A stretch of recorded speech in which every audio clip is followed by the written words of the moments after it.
And good morning. A lot of pondering going on here this morning. Some in the meditation room and more as I've come to the computer. The title for today is 2012, Stop the Madness and Let There Be Peace on Earth. Yesterday I was asked to do a program about Hungary and how it shrunk after WW1.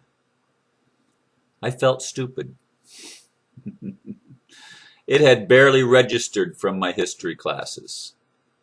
Today, as I sat in the meditation room, I held the globe in my hands, this time actually embracing it to my heart. As I sat there, I could almost hear the cries of all the people who feel displaced. Cultural, ethnic groups living in artificially constructed boundaries that do not honor their ethnicity. Not only in Europe, but all over the world this is the case. My heart cries for peace on earth.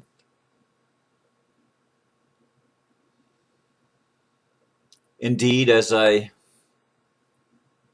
came to the computer this morning, I went back and looked at the posts in regard to that request from Manabu Phillips, who was a teenager, by the way, living in the western part of the United States.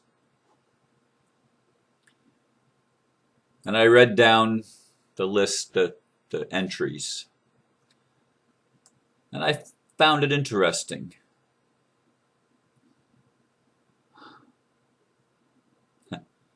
Yeah, I'm looking at it right now.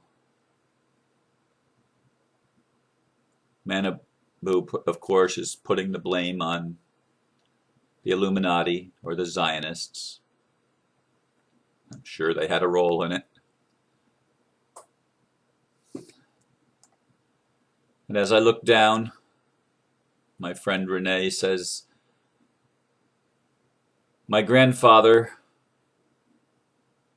was Hungarian and my grandmother was Italian, and they came to this country in 1920s.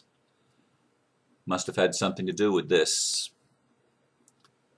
And Elish said, the house in which my great-grandmother was born was in Hungary. The same house by the time my mother was born there was in Yugoslavia. And she goes on to say that the only country in the world to be surrounded by itself and its own people, Hungary. See, I didn't know all that because it wasn't my heritage, it wasn't my culture, it wasn't my ethnicity.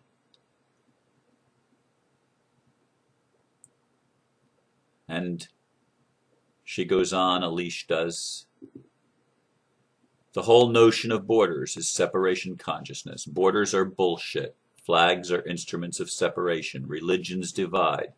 And all separation consciousness has to be undone. My family was impacted due to the shift in borders. But to evolve, we must move past the illusion into oneness. There is only oneness. And my wonderfully wise friend, Aristo, from Greece, he said the psychos use these historic traumas they promote to now claim a one-world government as unity. They proclaim tyranny as an end to war and prejudice. Only, of course, it's a con. And he said a lot more. He always does.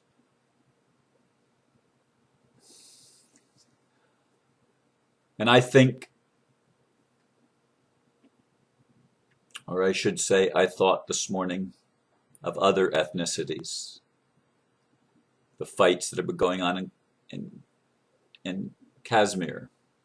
The Kurds, who don't even have a country. I mean, they carved up their country and it doesn't even exist anymore. Part of it's in Turkey, part of it's in Iraq, part of it's probably in a little bit north of that. I don't know what the boundaries of Kurdistan once were, but it doesn't exist as a nation anymore. I think of Ireland and how it was divided by religion, and how for 400 years at least war raged between the Protestants and the Catholics. I think of Palestine and how prior to the Second World War and throughout much of the history of Palestine, the Sephardic Jews and the Palestinians and the Christians and the Arabs and the Islamic folk that lived there lived in harmony and lived in peace till the 20th century.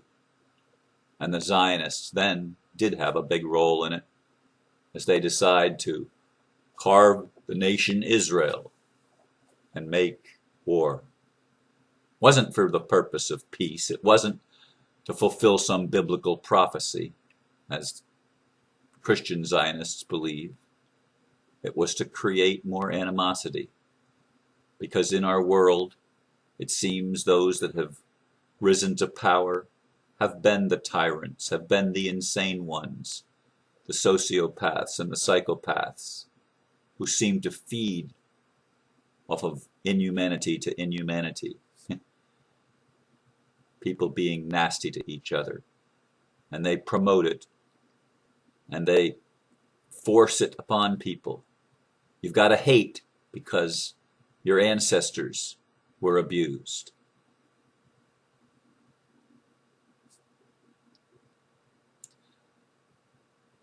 If God were a man, and he is, if God were a woman, and she is,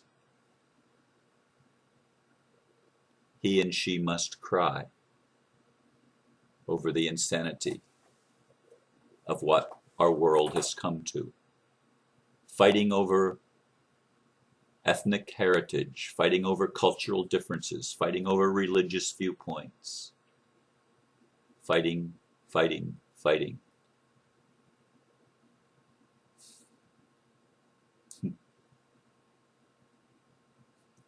We are one huge dysfunctional family, as Aristo pointed out. It's a dysfunction.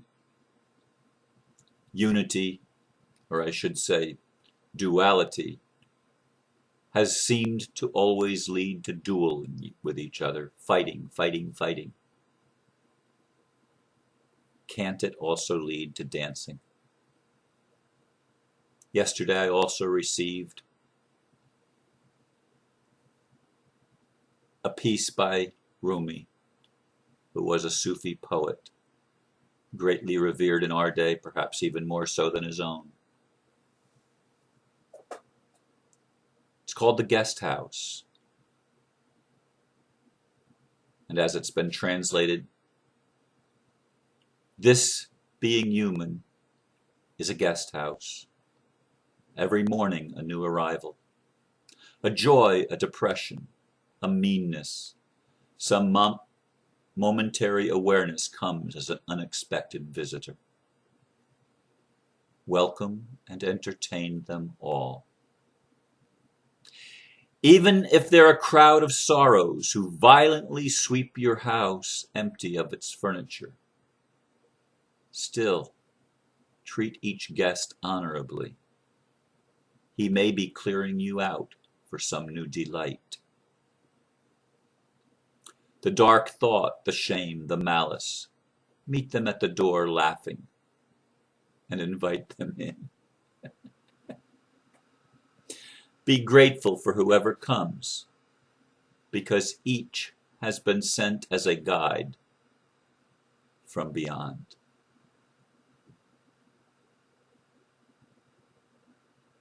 We are going to learn, and I hope we learn it sooner rather than later, that we really are interconnected.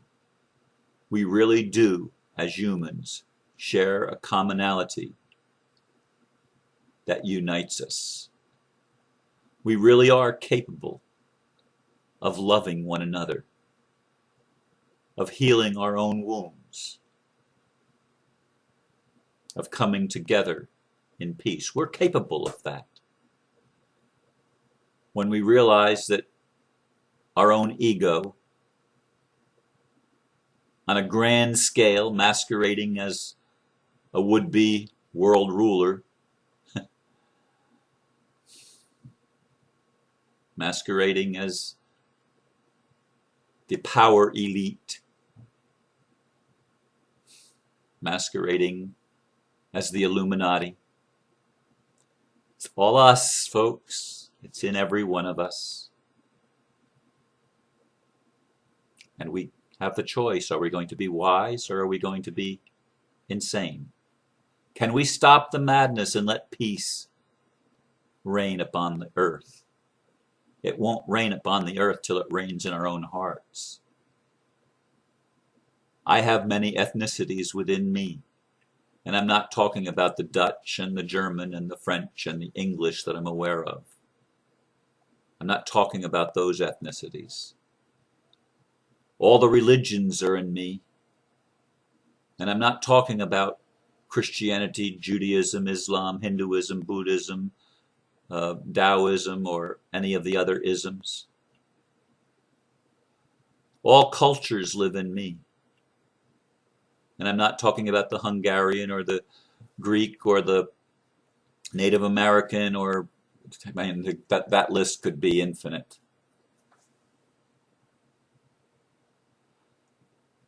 As I've learned more in my life about various ethnic groups, by reading the Anastasia Ringing Cedars of Russia series, I learned a lot about the Slavic people.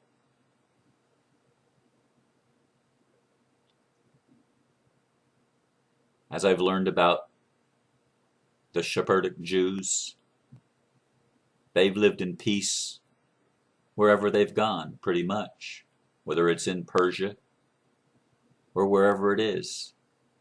They've learned to live in peace with their neighbors. And as I've said other times, Muhammad, during his lifetime, promoted peace with people of the book, the Christians and the Jews. He promoted peace, as every mystic, like Rumi, who, by the way, as I said, was a Sufi poet. It's Islam, folks. It's Islamic culture. That's the mysticism of Islam. Hafiz came from the same stock, so to speak. Are we going to become mystics? Are we going to become lovers?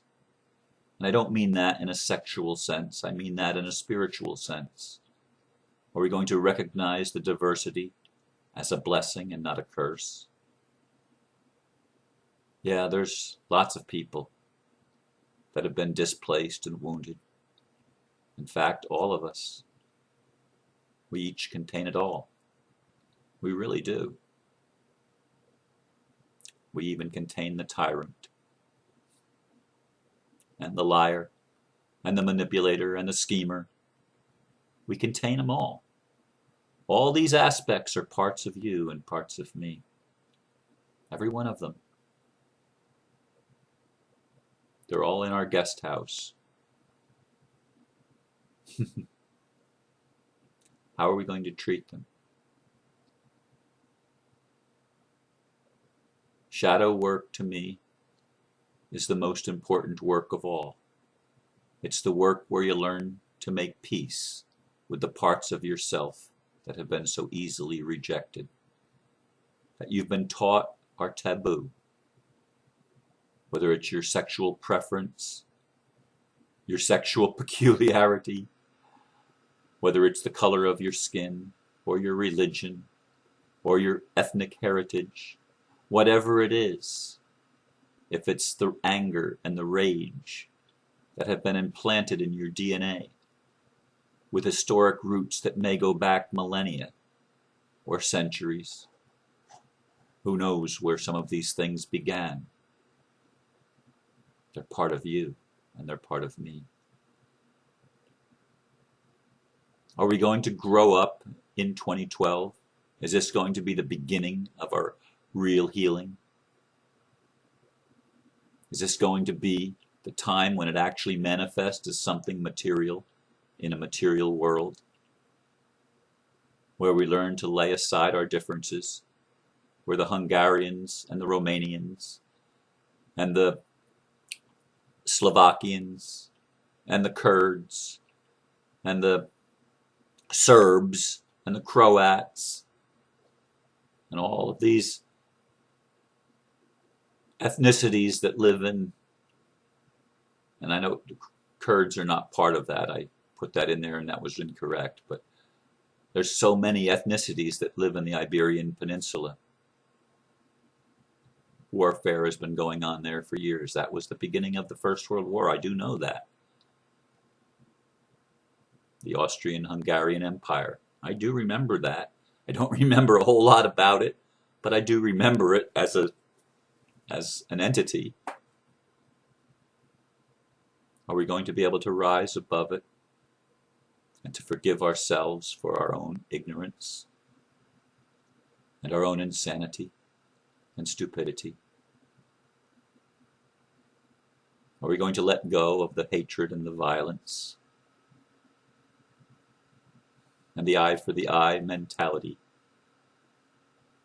Are we going to make the whole world blind, or are we going to finally allow the whole world to see that we are brothers and sisters?